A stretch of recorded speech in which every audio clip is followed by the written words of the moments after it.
সতেজ টিভি সুন্দরের জয়গানে আপনাকে স্বাগত। আল্লাহ পাক রব্বুল আলামিন বলেন, হে বান্দা, আমি তোমাকে কি দুইটা চক্ষু দেই নাই? তোমাকে কি দুইটা ঠোঁট দেই নাই? তোমাকে কি একটা জবান দেই নাই? আমি আল্লাহ কত ইহসান করেছি তোমাকে দুইটা চক্ষু দিয়া।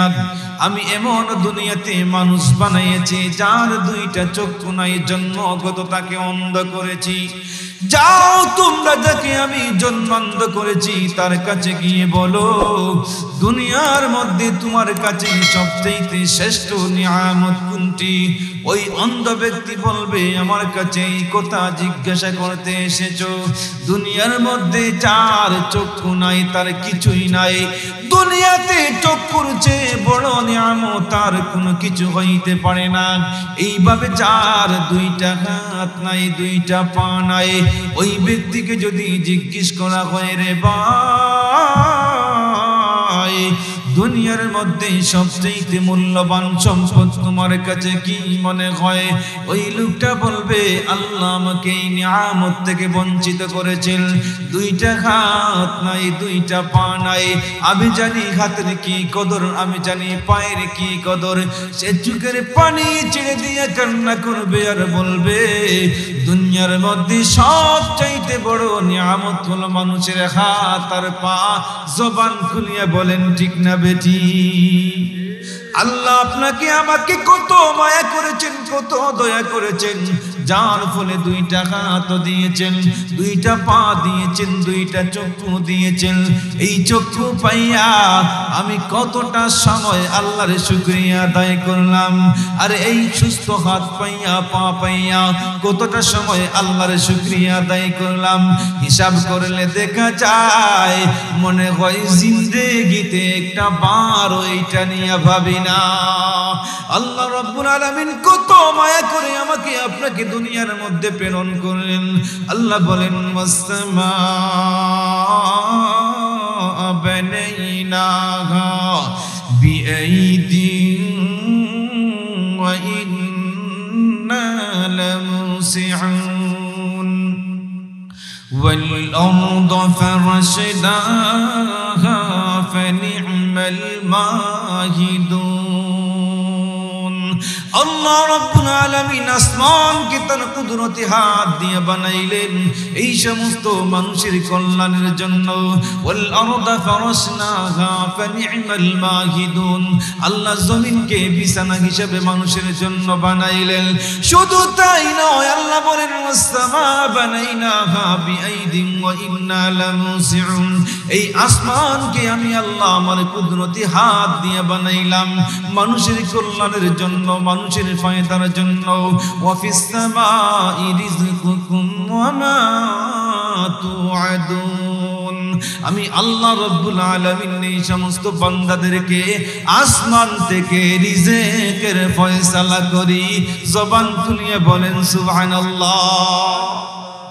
আল্লাহ রাব্বুল আলামিন আসমান থেকে আমাদের রিজেকের ফয়সালা করেন। ওয়া আনজালা মিনাস সামাই মাআন ফাআখরাজ বিহি মিনাস সামারাতি রিজকান লাকুম। মহান আল্লাহ রাব্বুল আলামিন আসমান থেকে জমিনের মধ্যে বৃষ্টি দেন। এই মরা জমিনের মধ্যে যখন বৃষ্টি পড়ে আর এই জমিন থেকে বিভিন্ন ধরনের ফসল উৎপাদন হয়, এগুলা খাই, এগুলা খাইয়া খাইয়া আমরা বাঁচি। অনেকেই আমরা আল্লাহর শুকরিয়া আদায় করি, আবার অনেকেই আল্লাহর নাফরমানি করি। ঠিক না বেঠিক? জবান খুলিয়া বলেন ঠিক না বেঠিক? এই জন্য আমার ভাইরা, আল্লাহ রাব্বুল আলামিন কত ইহসান করে, কত দয়া করে, মায়া করে আমাদেরকে দুনিয়াতে পাঠাইলেন। আল্লাহ পাক রব্বুল আলামিন সারা দুনিয়া সৃষ্টি করেছেন কুন ফায়াকুন বইলা। কুন বলতে দেরি হয়, ফায়াকুন হইতে দেরি হয় না। মানব জাতিকে আল্লাহ যখন সৃষ্টি করবেন, ফেরেশতাদেরকে বললেন, রে আমার ফেরেশতারা, মানব জাতির দেহকে আকৃতিকে তোমরা সৃষ্টি করো, আর খবরদার খবরদার তোমরা মানব জাতির কপালকে বানানোর দুঃসাহস করবে না। কারণ মানব জাতির কপাল কুন ফায়াকুন বললে হয় না। মানব জাতির কপালকে আমি আল্লাহ বানাইতে চাই। খালাকতু বিয়াদাইয়া, আমি আল্লাহ আমার হাত দিয়ে মানব জাতির কপালকে বানাই। কারণ মানুষকে আল্লাহ কত মহব্বত করেন, কত ভালোবাসেন, যার জন্যই মহান আল্লাহ কুন ফায়াকুন বইলা মানুষের কপালকে বানায় না, আল্লাহ তারা নিজ হাত দিয়ে বান্দাদের কপালকে বানায়। কারণ এই কপাল আল্লাহর কাছে এত দামি, এত সম্মানী। সারা দুনিয়ার রাজা বাদশার সিংহাসনকে যদি একত্রিত করা হয় আর একজন বান্দার মকবুল একটা সিজদাকে একত্রিত করা হয়, দুনিয়ার সারা দুনিয়ার রাজা বাদশার সিংহাসন একত্রিত করা হইলেও মকবুল একটা সিজদারত অবস্থায় যে বান্দার কপালকে ওজন করা হবে, সমস্ত দুনিয়া একদিকে থাকলেও এই মকবুল সিজদার কপালটা ওজন ভারী হয়ে যাবে। জবান খুলিয়ে বলেন সুবহানাল্লাহ। এই জন্য আমরা জমিনের মধ্যে কত ধরনের নাফরমানি করি, কত ধরনের নাফরমানি করি, জুলুম করি, বেবিচারি করি, চুরি করি, ডাকাতি করি, কত ধরনের অন্যায় করি। আল্লাহ চাইলেই মুহূর্তের ভিতরেই আমাদেরকে ধরতে পারতেন কিনা? অতীতে অনেককে ধরেছেন এইভাবে আল্লাহ। আমরা যে ইচ্ছে মতো মন চাহে জীবন পরিচালনা করি, কত গুনাহ করি, আল্লাহ চাইলেই মুহূর্তের ভিতরেই ধরতে পারতেন। গর্দনায় ধরলেই আর আল্লাহ ছাড়বেন না। ইন্না বাদশা রব্বিকা লাশাদীদ, আল্লাহর পাকড়াওটা বড় মজবুত, আল্লাহর পাকড়াওটা বড় শক্ত। আল্লাহ যখন ধরেন ধরার মতো ধরেন। আমরা ইচ্ছে মতো জমিনের মধ্যে অন্যায় করি, আমরা একে অন্যের হক নষ্ট করি, অন্যের জমি দখল করি, আমরা বিভিন্ন ভাবে মানুষের উপর জুলুম করি, অন্যায় ভাবে আমরা আলিম উলামাদের উপর জুলুম করি, ব্যভিচার করি। আমার আল্লাহ রব্বুল আলামিন বলেন, রে দুনিয়ার বান্দারাও, তোমরা যে তো অন্যায় করো, বিচার করো, আমি আল্লাহ চাইলে মুহূর্তের ভিতরেই তোমাদেরকে আযাব আর গজব দিয়ে ধ্বংস করে দিতাম, কিন্তু না, আমি আল্লাহ জমিনের মধ্যে চারটা শ্রেণী রেখেছি। এই চারটা শ্রেণীর জন্য আমি আল্লাহ জমিনের মধ্যে আযাব আর গজব দেই না। এক নম্বর শ্রেণী হলো লাউলা মাশাইখুর রুকা, জমিনের মধ্যে একটা শ্রেণী আছে মুরব্বী, যাদের সাদা চুল, সাদা দাড়ি। যেই সমস্ত সাদা চুলওয়ালা, সাদা দাড়িওয়ালা মুরব্বিয়ান আছে, ওরা যখন সিজদায় যায় ঠিক মতো সিজদা আদায় করতে পারে না। হাঁটুতে ব্যথা করে, কোমরে ব্যথা করে, জোড়ায় জোড়ায় ব্যথা করে, ঠিক মতো সিজদা আদায় করতে পারে না।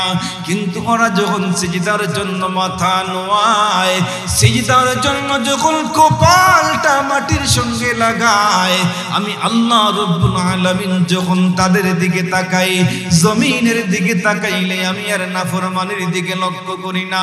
এই সমস্ত সাদা দাড়িওয়ালা, সাদা চুলওয়ালা মুরব্বীদের চোখের পানির দিকে যখন তাকাই, তখন আমার জমিনের প্রতি মায়া লেগে যায়। যদি আমি জমিনের মধ্যে আযাব আর গজব দেই, তাইলে এই সমস্ত বান্দাদের কষ্ট হবে, যার জন্য আমি আল্লাহ রব্বুল আলামিন জমিনের মধ্যে আযাব আর গজব দেই না। দুই নম্বর শ্রেণী হলো দুই নম্বর শ্রেণী হলো কিছু সংখ্যক যুবক আছে। এই সমস্ত যুবকরা আবার দুই ধরনের। কেউ আছে অবৈধ প্রেম প্রীতি নিয়ে ব্যস্ত থাকে, কেউ তার প্রেম প্রীতি নিয়ে ভালোবাসা নিয়ে ব্যস্ত থাকে। আবার কিছু সংখ্যক যুবক আছে চোখের পানি ছেড়ে দিয়ে আল্লাহর কাছে কান্নাকাটি করে।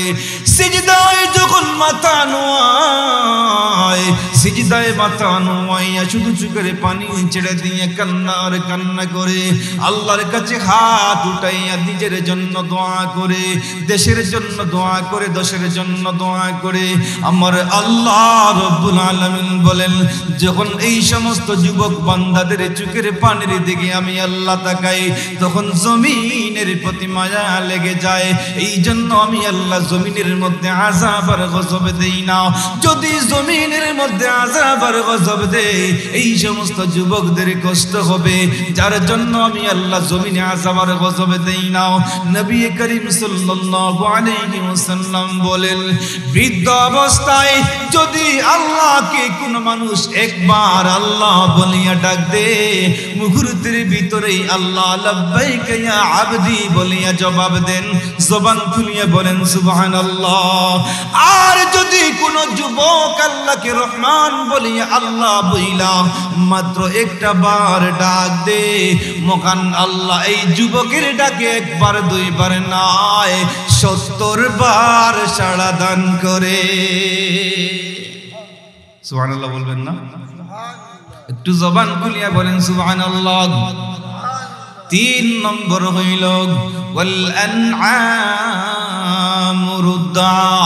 3 নম্বর হইল জমিনের মধ্যে কিছু সংখ্যক চতুষ্পদ জানোয়ার আছে, পশু পাখি আছে, এই সমস্ত পশু পাখিদের কোনো অন্যায় নাই, কোনো গুনাহ নাই, এই সমস্ত পশু পাখিদের জমিনের মধ্যে আযাব দিলে কষ্ট হবে, ওদের কষ্ট হবে। এই জন্য আল্লাহ যখন জমিনের দিকে তাকায়, জমিনের দিকে তাকাইলে ওদের প্রতি মায়া লেগে যায়, এই জন্য আল্লাহ জমিনের মধ্যে আযাব আর গজব দেন না। 4 নম্বর হইল ওয়াল আতফালু রুব্বা। জমিনের মধ্যে শিশু বাচ্চারা আছে না নাই? কথা বলেন না, আছে না নাই? জমিনের মধ্যে যে সমস্ত শিশু বাচ্চা আছে তাদের কোনো অন্যায় নাই, ওদের মা বাবা আত্মীয় স্বজন যদি কোনো অন্যায় করে আল্লাহ চাইলে মুহূর্তের ভিতরে আযাব আর গজব দিতে পারতেন, কিন্তু না, মহান আল্লাহ রব্বুল আলামিন আযাব আর গজব দেন না। এই সমস্ত বাচ্চাদের দিকে তাকাইলে আল্লাহ রব্বুল আলামিনের জমিনের প্রতি মায়া লেগে যায়, এই জন্য আল্লাহ জমিনের মধ্যে আযাব দেন না। আল্লাহ রব্বুল আলামিন বলেন, লাজআলতুস সামাআ হাদিদা ওয়াল আরদা গাফসাফা ওয়াত তুরাবা রামাদা ওয়া মা আনজালতু মিনাস সামাই قطرا وما أنبت من الأرض نباتا بل أنزلت عليكم العذاب صبا لجعلت السماء حديدا। আল্লাহ চাইলে আসমানকে লোহা বানাইয়া দিতেন, ওয়াল আরদা গাফসাফা, এবং জমিনকে তামা বানাইয়া দিতেন, ওমা আনজালতু মিনাস সামাই কাতরা। আল্লাহ চাইলে আসমান থেকে জমিনের মধ্যে এক ফোঁটা পানিও জমিনের মধ্যে ফেলতেন না, এবং জমিনের মধ্যে একটা শস্য দানা পরিমাণ ফসলও আল্লাহ ফেলাইতেন না। বাল আনজালতু আলাইকুমুল আযাব সাব্বা। আমরা মনে করি আল্লাহ করুণা একটা দিয়েছেন, আর কোন করুণা আসতে পারে না। আমার ভাইরা, করুণার চেয়ে ভয়ঙ্কর করুণা আল্লাহর কাছে আছে না নাই? জবান খুলিয়ে বলেন, আছে না নাই? করুণা একটা গেছে আর একটা আসবে। এই করুণার ভয়ে দেখা গেছে অনেক মানুষ সূর্যের আলোটা পর্যন্ত দেখে নাই, ঘরের ভিতরে ঢুকেছে, রাতের অন্ধকারটা ঠিক মতো দেখে নাই করুণার ভয়ে। দেখা যায় যারা করুণার ভয়ে রাতের অন্ধকারটা দেখে নাই, সূর্যের আলোটা দেখে নাই, ঘরের ভিতরে পাড়ে দিয়েছিল, কিন্তু তাদেরকেও করুণা ধরেছে কি ধরে নাই? জবান খুলিয়ে বলেন, ধরছে কি ধরে নাই? তাদেরকেও ধরেছে। আবার অনেকেই আছে করুণাকে পরোয়া করে নাই, বলেছে জান গেলে যাবে, সব কিছু যদি যায় চলে যা, কিন্তু নামাজ মসজিদে ত্যাগ করব না, সবার সঙ্গে আমরা একসাথেই নামাজ আদায় করব, এমন মানুষ আছে না নাই? আল্লাহ বলেন করুণার এক চাইতে ভয়াবহ করুণা আল্লাহর কাছে আছে। আমার ভাইরা, এই যে মাত্র কয়েক মাস আগে যে বন্যা গিয়েছিল, ভয়াবহ বন্যা, এই বন্যা স্মরণকালে এত ভয়াবহ বন্যা, এটাও আল্লাহর পক্ষ থেকে একটা গজব। আল্লাহ রব্বুল আলামিন যদি মাত্র আরো একটা হাত পানি জমিনের মধ্যে এইভাবে দিতেন, লক্ষ লক্ষ মানুষ পানির মধ্যে বাঁচত, ঠিক না বে ঠিক? এই জন্য আল্লাহ বলেন, তোমরা তোমরা সীমা লঙ্ঘন করো, তোমরা মানুষের উপর জুলুম করো, তোমরা মানুষের উপর অন্যায় বিচার করো, আমি আল্লাহ চাইলে মুহূর্তের ভিতরেই জমিনকে ধ্বংস করে দিতে পারতাম, কিন্তু জমিনের মধ্যে 4টা শ্রেণী আছে, এই জন্য আমি আল্লাহ জমিনের মধ্যে আযাব আর গজব দেই না।